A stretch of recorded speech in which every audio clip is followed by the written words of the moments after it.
a mais um programa Anatomia do Poder, e este é muito especial. Estamos comemorando 11 anos de programa. Começamos em 2012, no primeiro domingo de fevereiro, e agora, 11 anos depois, continuamos no mesmo horário e sempre com autoridade do poder público, privado, universitário, acadêmico, cultural, científico, social. E hoje vamos ter um grande artista. Teremos Eduardo Cobra. Nós, aqueles que gostam de pintura, aqueles que, enfim, estiveram na Itália, viram, por exemplo, as pinturas em paredes de Leonardo da Vinci, daqueles que nas grandes catedrais foram deixando, menos nas catedrais góticas, mas naquelas já, enfim, de lembranças mais atualizadas, mais da Renascença. Aqui mesmo, uma das casas de retiro do Opus Dei, tem todo um painel feito pelo PENAC, foi a família paulista, Volpi, Mário Zanini, etc. Mas nós temos um artista aqui no Brasil, é o primeiro, é o mais conhecido, aquele que deixou uma marca. Ele faz as mesmas pinturas que todos, como os grandes artistas europeus e brasileiros, mas nos prédios.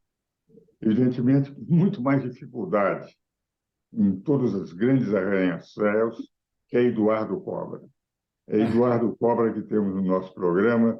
Meu caro Eduardo Cobra, uma grande alegria de ter. Eu gostaria que contasse um pouco para os nossos telespectadores como começou essa sua forma de deixar a pintura mais simples, de fazer no ateliê, ou mesmo dentro de ambientes fechados em paredes, para fazer nas paredes externas. Muito obrigado de estar no nosso programa, Cobra. Bom, eu que agradeço, fico muito feliz aí poder falar um pouquinho do meu trabalho, da trajetória, né? Muito obrigado a você aí, o programa, né? Os ouvintes aí, a audiência, maravilha. Olha, o meu trabalho, ele começou de uma forma orgânica, né? De uma forma bem natural. Eu, eu não tinha referências, relacionadas à arte, né? Eu simplesmente gostava de pintar, gostava de desenhar e fazia isso em cadernos, né? Então, já desde os 12 anos que eu comecei a fazer isso nos muros, mas foi de uma forma muito espontânea, né? Porque eu não conhecia outros artistas que pintavam em muros, eu sequer conhecia outros artistas, eu não tinha entrado em nenhum tipo de museu, galeria de arte, então as minhas referências no mundo da arte eram escassas, na verdade eu não tinha nenhuma. E por parte da minha família, também a mesma situação, né? Porque meu pai tapeceiro, né? Trabalhava com reforma de móveis estofados e tal, e a minha mãe dona de casa, né? O meu pai, eu acho que ele era um artista, eu considerava ele um artista, mas ele não sabia disso, porque ele trabalhava com aqueles captonês, né? Fazendo aqueles estofamentos antigos e tal, então trabalhava ali com aquelas taxinhas, né? Um trabalho muito manual ali, muito específico, que hoje é uma profissão que até está em extinção, né? E eu cheguei a trabalhar com ele por um período, mas o que eu gostava mesmo era sair pelas ruas da cidade e espalhar meu nome, pintar os muros, né? E eu comecei de uma forma ilegal, ou seja, eu não tinha permissão de ninguém, né? Então, eu percebi que aqueles desenhos que eu já fazia no papel, eu podia fazer no muro, né? Como é que eu percebi isso? Eu percebi através de alguns filmes, né? Porque na ocasião já existia um movimento muito forte nos Estados Unidos de grafite e tal, dos trens de Nova York, da década de 70 e etc. E quando eu tive acesso a alguns desses documentários, né? Porque na época tinha alguns clipes também musicais. Então, foi a minha passagem para a rua, né? Eu falei, eu não tinha contato com outro artista, não tinha referência, mas eu sabia que eu podia pintar no muro. E aí eu comecei a pintar nos muros, né? Então, eu sou um dos precursores, inclusive, dessa geração aí, desse movimento. Eu sou da segunda geração, na verdade, né, dos artistas a pintarem os muros das ruas aqui na cidade de São Paulo. Agora, o Cobra, por exemplo, essas pinturas hoje no mundo inteiro. Você pintou um mural nas Nações Unidas, em Nova York, durante que era um mural de 14 metros, não é? De altura por 24 metros de largura. É um negócio, entende? Eu tenho até, e gostaria de mostrar para o telespectador aqui uma Aí a fotografia, imagem dele, entende? Algo impressionante. E parece que o maior mural do mundo foi você que pintou, não é, Cobra? Exatamente. Conta um Mas pouco dessa história para nós. você sabe que essa questão do tamanho aconteceu naturalmente também. Eu não busquei isso, né? Mas, como eu já comecei a pintar nas ruas, né, em muro, e de repente isso foi ganhando proporção, e as pessoas começaram a me convidar para pintar muros cada vez maiores, né? E é engraçado como se isso fosse uma coisa simples. E eu cheguei a pintar um prédio com 100 metros de altura, para você ter uma ideia, e fiz dois murais que entraram para o Guinness Book. Um deles é aquele mural que está no Porto Maravilha, lá no Rio de Janeiro, próximo do Museu do Amanhã, que tem o nome do mural é Etnias, que tem os indígenas e tal, que é um trabalho que eu fiz durante as Olimpíadas lá do Rio. Esse mural, ele acabou entrando para o Guinness Book com cerca de 3.000 metros, né? Quadrados. Então, o pessoal do Guinness foi lá, mediu o muro, fez tudo aquilo lá, e realmente esse mural entrou para o Guinness. Agora, o que eu não esperava é que eu surgir na sequência uma outra oportunidade, já aqui na Castelo Branco, né, ali na altura próxima ao Barueri, Alphaville e tal, de pintar um mural o dobro desse tamanho, com 5.792 metros. O mural entrou para o Guinness, novamente superando o meu recorde anterior, né? Então, acabei aí me especializando em murais em grandes formatos, né? Em grandes dimensões, nas cidades, né? E fazendo isso não só no Brasil, pelo mundo, né? Como você comentou no começo aí, citando a Itália e tal, eu estive em San Marino, que é aquele país pequenininho ali que está dentro da Itália, né? Assim como o Vaticano, e eu pintei um mural lá recentemente em novembro com 2.000 metros quadrados, contando a história de San Marino.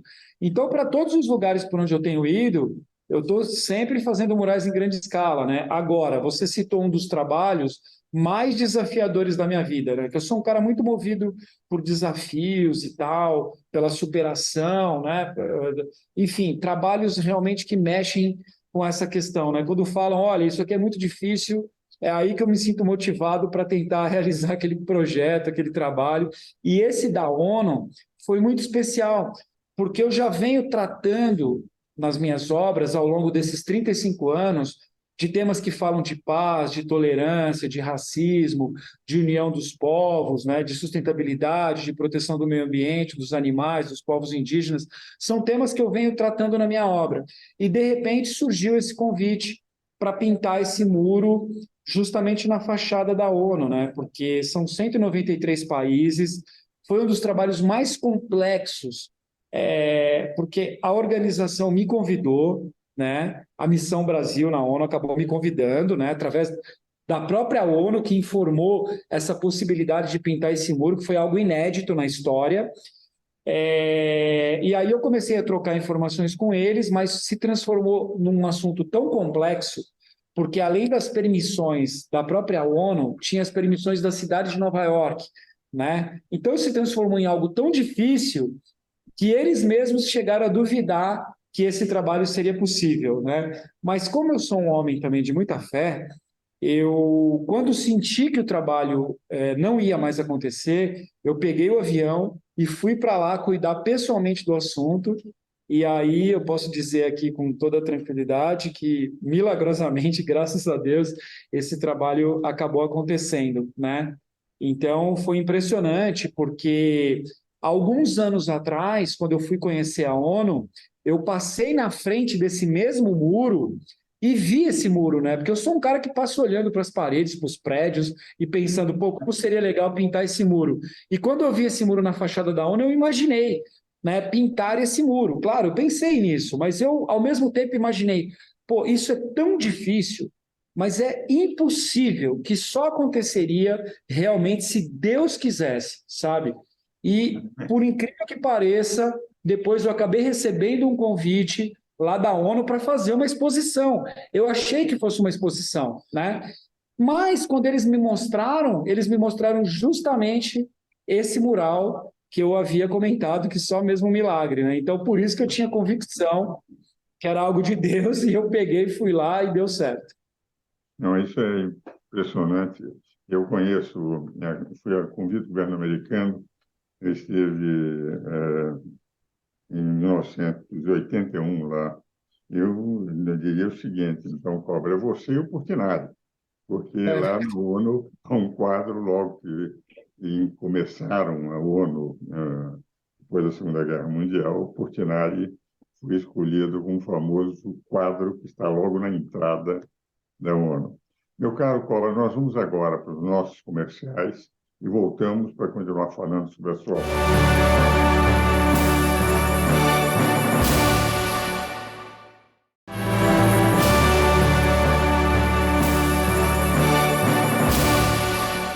Damos continuidade ao programa Anatomia do Poder, hoje entrevistando um grande artista, talvez o maior artista brasileiro, um dos maiores do mundo, em pinturas em parede, em pinturas externas, em grandes extensões. Quilômetros de pintura, quando fala em 5.000 metros, 3.000 metros, 7.000 metros, nós vamos falando em quilômetros. Né? Eu faço em todo o programa, Cobra, sempre ofereço um livro. Dessa vez não vou oferecer um livro de direito, que é a minha área, mas eu, nas minhas horas vagas, também faço poesia. No tempo de estudante, eu e o Saulo Ramos, que foi ministro da Justiça, etc., nós saímos para o interior reclamando, e o Saulo dizia para mim, Ives, quando nós nos formarmos, a advocacia vai ser o bico que sustenta o poeta. Então, eu estou lhe mandando um livro de poesia meu. Por que eu estou mandando esse livro, Sem Sonetos? Porque ele é desenhado uma artista plástica que eu admiro muito. Ela é descendente do Hércules Florence, que acompanhou a Operação Langsdorff no Primeiro Império, indo de Porto Ferreira da Guia até Santarém, Pará. E a própria Adriana fez depois o mesmo percurso pelo Discovery, até lançou um livro, e foi ela que decorou todo o livro. Todos os sonetos dedicados, são 100 sonetos, 100 sonetos para minha mulher, hoje falecida, e eu dediquei, quando comemorando 53 anos de namoro. Estou mandando esse livro para você, os 100 muito sonetos. obrigado. Agora vamos voltar à sua carreira, meu caro. Esse painel me impressionou muitíssimo, e que você fez em Nova York. Eu gostaria que você explicasse a ele que é enorme, é uma beleza, e é uma parede enorme com todo um significado. Eu gostaria que você explicasse para os nossos telespectadores. Eu vou só fazer uma introdução rapidinha. Desculpa. E assim, ó, um amigo, um galerista de italiano, né? Uma vez me disse que Nova York era uma das cidades mais difíceis do mundo para pintar, porque eu tinha um sonho de pintar em Nova York, né? Porque eu comecei a pintar quando lá atrás, como eu comentei, os artistas de Nova York, Jean-Michel Basquiat, enfim, Kate Haring, Andy Warhol, né? Tanta gente bacana na história da arte ali, dos grafites, do início do movimento. Então, eu tinha esse sonho de pintar lá. E ele me desanimou muito, né? Falou, cara, Nova York, desencana, lá é muito difícil, não vai dar pé para você. E eu fiquei com isso na cabeça, né? Como eu falei, eu sou movido pelos desafios. E aí surgiu uma oportunidade de pintar um painel em Nova York, foi o primeiro painel. Eu fiz uma releitura daquela cena do VJ Day, do final da guerra, do marinheiro e tal, no High Line, né, naquele parque suspenso que fica lá em Manhattan. E, para minha surpresa, esse mural imediatamente ficou entre os 10 pontos mais fotografados de Nova York, o que gerou uma repercussão midiática e tudo mais instantânea, né? Tudo bem, fiz esse painel, voltei para o Brasil e comecei o meu plano mirabolante de fazer 18 painéis em Nova York. Criei um projeto chamado Cores pela Liberdade, acionei alguns amigos lá, aproveitei alguns contatos que eu já tinha, e esse mural fez parte desse projeto. Eu fui com a minha família para lá, com a minha esposa, com meu filho Pedrinho, que na ocasião tinha 4 anos, né? Mudamos para lá. E aí eu comecei com esse projeto. Também foi alucinante o desafio, as dificuldades logísticas, as autorizações, porque lá tem as comissões que cuidam da paisagem urbana, da arquitetura, do paisagismo, as autorizações para parar as máquinas, para a utilização das tintas, de segurança do trabalho, tudo muito complexo. Mas eu queria muito fazer, e esse mural fez parte desse projeto, e é um projeto, esse mural, Bravos do 11 de setembro, né? Que inclusive essa cena é uma cena real de um bombeiro chamado Mark Bellatoni. Esse bombeiro, ele participou dos resgates ali durante os atentados nas torres, né? E ele estava justamente na segunda torre, quando a torre desabou, e ele resgatou muitas pessoas ali, né? E ele conseguiu sobreviver e posou para essa foto, né? E o que eu fiz justamente nessa imagem? O número que está no capacete dele, que eu inseri de 343, é o número de bombeiros e oficiais que faleceram naquele dia. Eu peguei a bandeira americana, inverti a bandeira a ponto que as listras ali da bandeira se transformassem nas torres gêmeas que ficaram atrás. E as estrelas das quais ele está ajoelhado simbolizam as vidas que foram perdidas ali naquele momento. E o mais interessante é que eu tive contato com esse bombeiro, ele foi lá prestigiar o trabalho, e esse mural ainda pode ser visto lá na Terceira Avenida, em Manhattan. Que beleza! Qual é o tamanho desse mural? Olha, ele deve ter 220 metros quadrados, Que aproximadamente. beleza, que beleza. Fiquei uns Agora, 10 dias para fazer, tá? não, pode falar. Você estava explicando 200 e... 20 metros, 10 dias para concluir. Perfeito. Diz o seguinte, eu gostaria agora que explicasse um pouco, agora no final do nosso programa, como é que você faz e qual é a estrutura de colaboradores que você tem para ser com tanta perfeição, como se fosse um quadro pintado num ateliê. É verdade, é verdade. Na minha vida pessoal, eu sou super bagunceiro.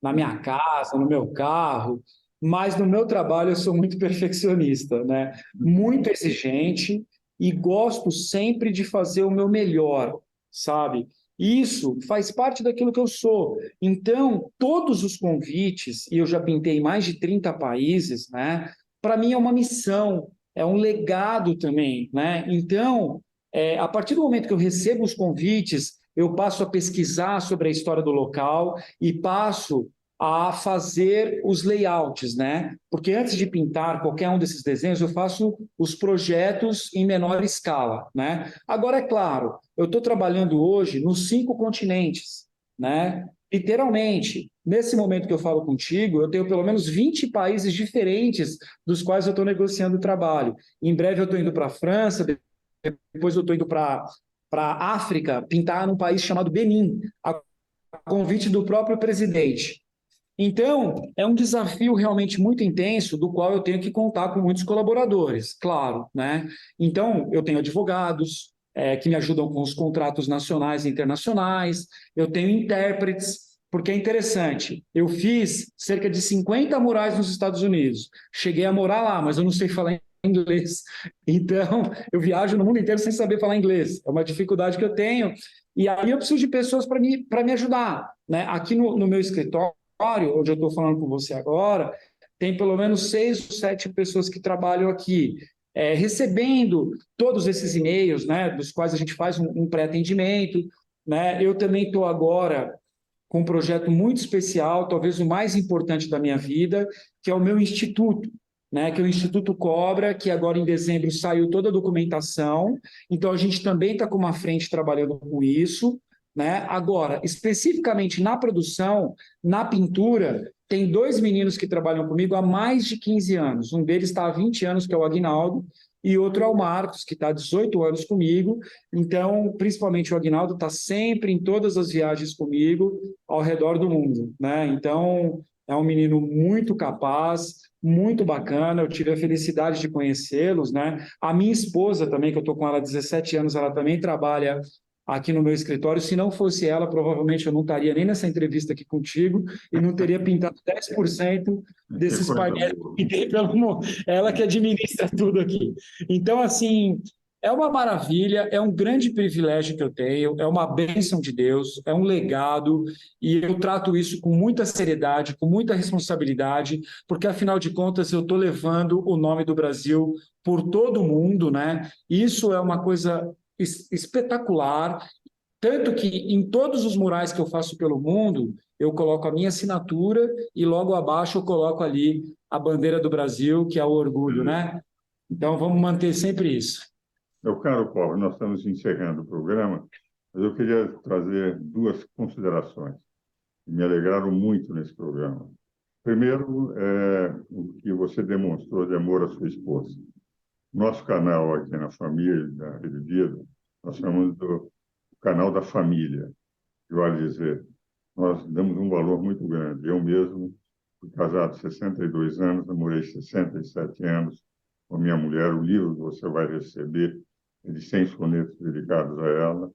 E depois que ela morreu, no meu Instagram, eu já coloquei 100 e poucos sonetos, enfim, dedicados para ela depois que morreu. Então, esse primeiro aspecto eu admiro muito e quero cumprimentar. E a sua esposa, que eu gostaria de saber o nome para fazer na dedicatória do livro. Qual é o nome É dela? Andressa Muniz. Andressa. Andressa. E o segundo é que você disse que é um homem de fé. E a Rede Vida também, uma das grandes lutas nossas, é exatamente de, enfim, sermos permanentemente agradecidos ao nosso Deus. Sem ele não seríamos nada. Nós estamos aqui de Com certeza, com certeza. O talento que Deus deu a você é, evidentemente, uma graça de Aqui, Deus. ó. A ele, Tá aqui, ó. isso é muito bonito. É a ele que tem que agradecer. Meu caro Cobra, profundamente grato por ter feito o nosso programa. Caros telespectadores, agradeço também a atenção, não só para o programa de hoje, comemoramos 11 anos, mas por esses 11 anos, todo domingo, estamos apresentando a presidência da República, senadores, deputados, artistas, e não poderíamos comemorar melhor esses 11 anos do Anatomia do Poder, senão com um artista do quilate, do nível, do valor do nosso caro Eduardo Cobra. Muito obrigado, meu caro Eduardo Cobra. Caros telespectadores, espero-os novamente no próximo domingo.